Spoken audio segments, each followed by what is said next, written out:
Welcome to Heroes 2, the making of the game. My name is Vanessa Pisuto, and today we are talking to Pastor Sam Neves and Vili Costescu about why they decided to create a game like no other.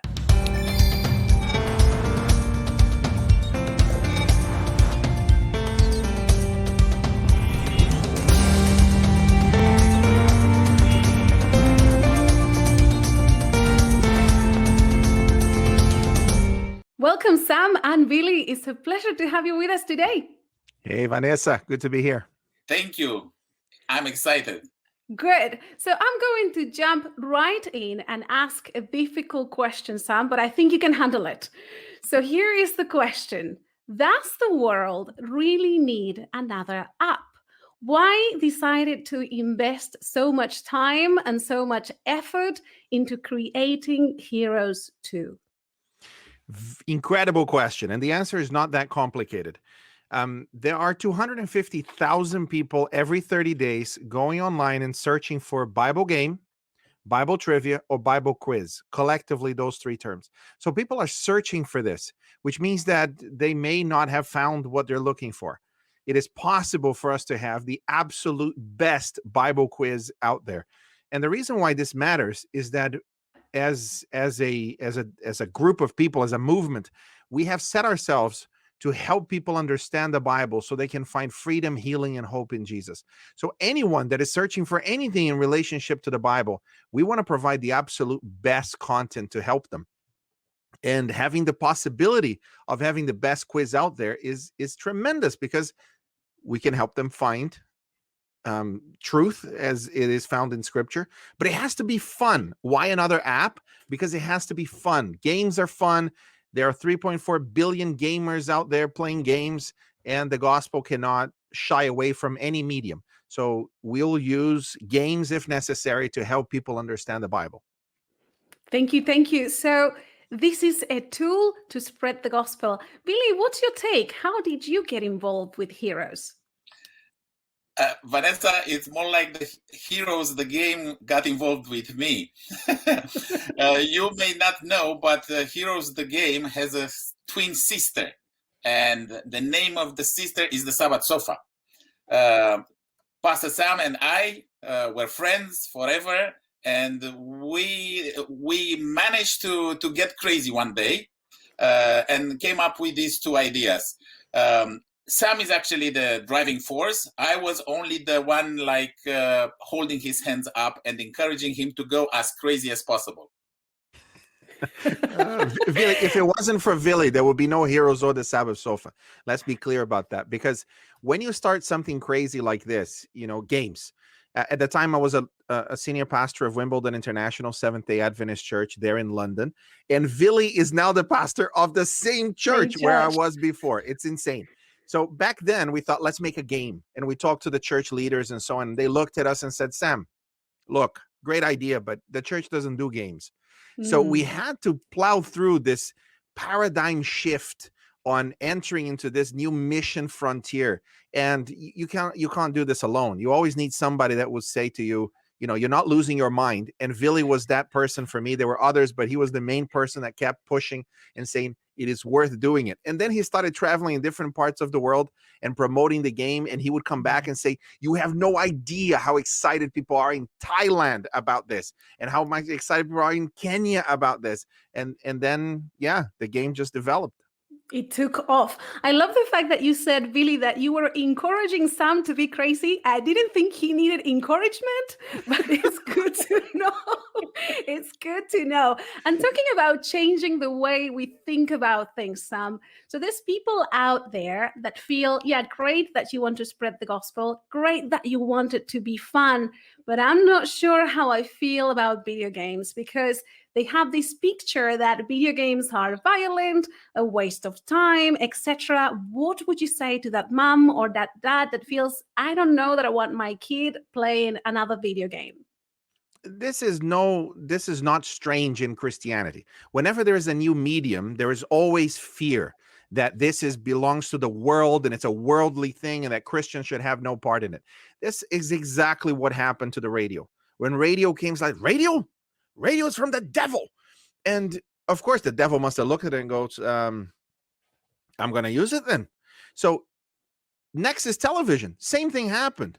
But when radio started being known everywhere, Christians said, you know what? We should be on the radio. And in our Seventh-day Adventist context, HMS Richards said, no. We're going to use the radio to preach the gospel. And that's what he did, a pioneer. And later the church started radio stations all over the world. Then you have television. Same thing happened. Oh, television is from the devil. And of course, one generation later, we go, you know what? We should be using television to, as we call it, preach the three angels' messages. We need to proclaim the gospel there too. So now we're talking about games is the same thing. Are games dangerous? Yes. Games are very dangerous. Should you be careful about games? Yes. But it's the same thing with a knife or fire. Is fire dangerous? Yes. Are knives dangerous? Yes. But we probably used it today to cook, didn't we? We probably used fire in constructive ways. It's the same thing with games. Just because it's dangerous does not mean that we have to stay away from it. It means that we need to be careful. So with Heroes, we're very careful, for example, not to create addiction. The average gameplay cannot go over 10 minutes. So if people are playing for 3 minutes, that's our goal. They play for 3 minutes, they put it down. And then when they come back, they play for another 3 minutes, 7 minutes, they put it down, because we don't want to create addiction to the screen. There's plenty of other apps to do that. So we control the dopamine levels that people are experiencing. And there are many other things that we're doing in the game so that it doesn't fall into the same traps that other games fall into. But the main thing really with games and generally teenagers and so on, just watch out how much time you spend on it. And there are some games that you shouldn't even buy or touch. But the problem are not the games. The problem is they can be used for good and for bad. And we decided to use them for good. Absolutely. You can take a brick and build a house, or you can hit someone on the head with it. It's what you do with it that makes the difference. Absolutely. So I wonder if you two got involved in the world of gaming before developing this game, or if it happened as you were developing the game.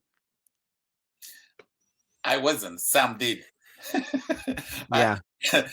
I look young, or I look like I am Sam's twin brother, but I'm 10 years older than him. So I lost the train, but I had to learn about gaming. And Sam and I went to conferences. We presented the game at Christian media conferences. And allow me to say something regarding Sam's explanation. We don't have to be too apologetic about this game. Everywhere I went, not one single person said this is going to have some negative effects, things like that. And I have to say that even the grandparents and the parents are excited about this game. And I am more excited than ever, Sam, because today, for the first time, I played Heroes on an Android, and I cannot be happier. Excellent. Excellent. So Sam, you were more into gaming even before. Yes. When I first, the story there is not complicated. When I first heard of Atari back in the 80s, I insisted with my parents that we needed, keyword needed, to have it.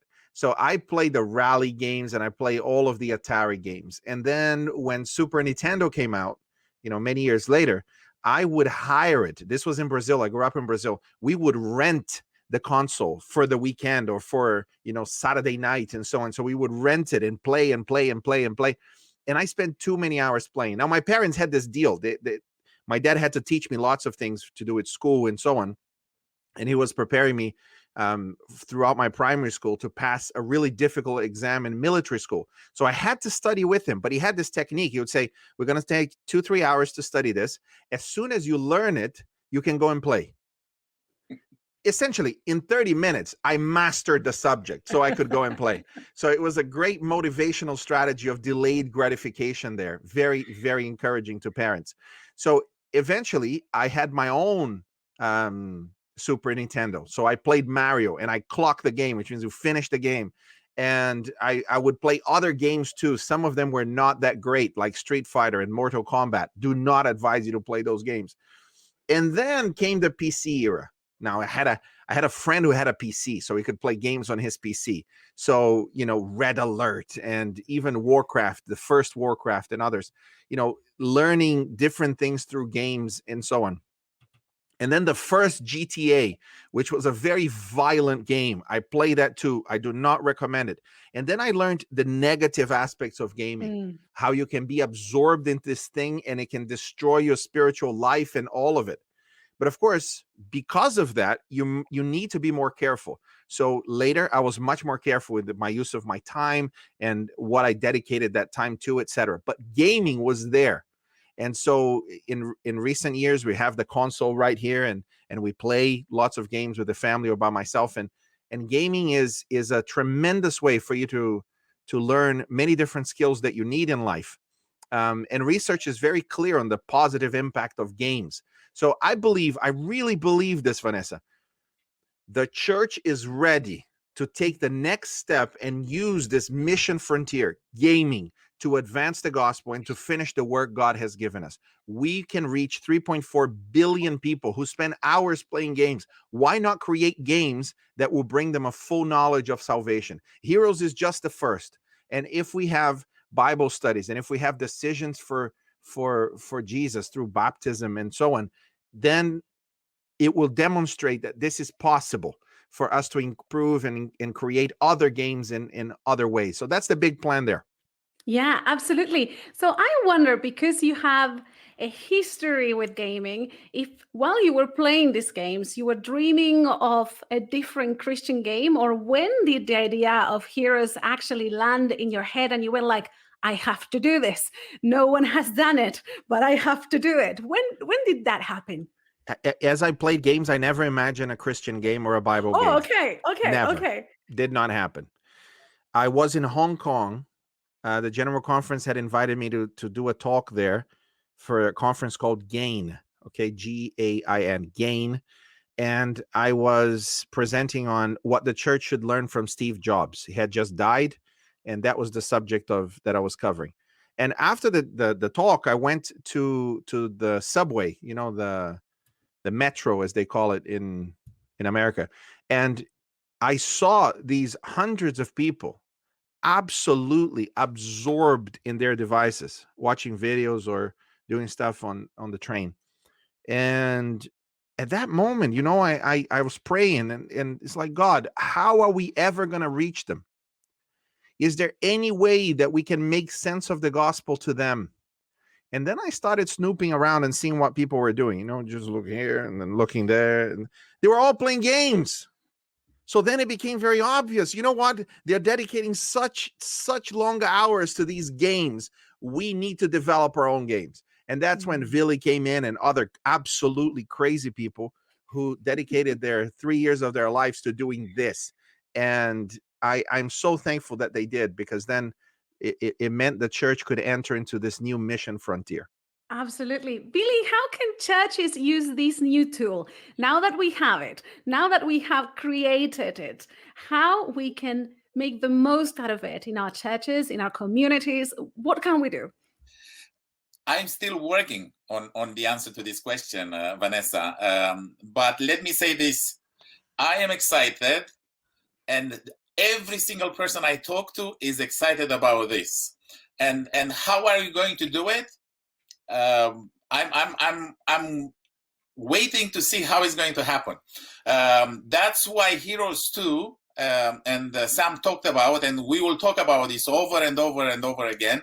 The game is only one, not little, but it's the most important part is the engine of Heroes, the project. Heroes, the evangelistic tool. There will be lots of events. I can't wait to go all over the world and spread the gospel. A friend of mine from Kenya actually sent me a WhatsApp message, said, hey, your game is all over the social media now. So how are we going to do it? We are going to use the Bible in the most accessible way to a whole generation. And I have to say this to you, Vanessa, and to everyone listening to us. We are going to stop at nothing. We're going to stop at nothing doing this work to spread the good news of the gospel and the Bible using all possible means. And Heroes will be probably the engine of our evangelism for the next decade. Amen. I have a microphone. Otherwise, I would have been clapping when you said that. I was like, yes, yes, a man after my own heart. As we wrap up, I want to hear from you maybe one or two sentences in terms of what's the vision. You were touching on that, Billy. What's next? This is leading to something bigger. What's in your heart? What's the vision? What's the dream? I don't dream as big as Sam. But let me say this to you. There is a word that has been coined by a scholar here in the UK. The word is ludoliteracy. Ludoliteracy has to do with gaming. It's a science. And I would like to see young people getting PhDs, Wow. masters and PhDs in ludoliteracy. Wow, How that's this amazing. can change the world. And that's my one sentence that I wanted to say to you. Excellent. Thank you. Again, I wish I could clap. Sam, what's the vision? What's the dream? What's next? What's coming? Can you imagine if we have 5 million people that starts Bible studies around the world because of this game? That's my heart's dream, is people that will wake up and say, you know what, the Bible has something to say to me personally, individually. And once you start studying the Bible, nothing remains the same. Your life changes. Everything changes. Oh, but I already believe the Bible. But do you understand it? Because understanding the Bible will lead you to have a full picture of who Jesus is. And once you have this intimate knowledge and understanding and friendship and connection with Jesus, well, then nothing can stop you. The giants that are coming your way, even the giants in the lack of finances, the giants in the lack of health, nothing will stop you, because what the Bible presents is that this is not the end. And the pandemic has reshaped us completely and changed our lives, and we lost our loved ones. But even death is not the end. Amen. Because God will bring it all back together. And when Lazarus died, his sisters thought that this was the end, and they wanted Jesus to be there sooner. But when Jesus came and they understood, they watched him work, and Lazarus came back to life. And our loved ones will come back to life too. And that's not the end either. So all of this, the more fun you have in the game, the more you will get to know Jesus, start Bible studies, and meet him one day as he returns. Amen. Billy, yes, you want to say something else? Go for it. Say something else, Billy. We used to smuggle Bibles into my country, Romania, during communism, right? And that was exciting times. Took risks. Now I have it here. We're smuggling games. And I can take it to North Korea. I can take it to Iran. I can take it anywhere. By the way, I don't know if Sam ever shared, but for the first few months of Heroes 1, the most players, where were they, Sam? The most intense players were in Saudi Arabia, where the Bible is illegal.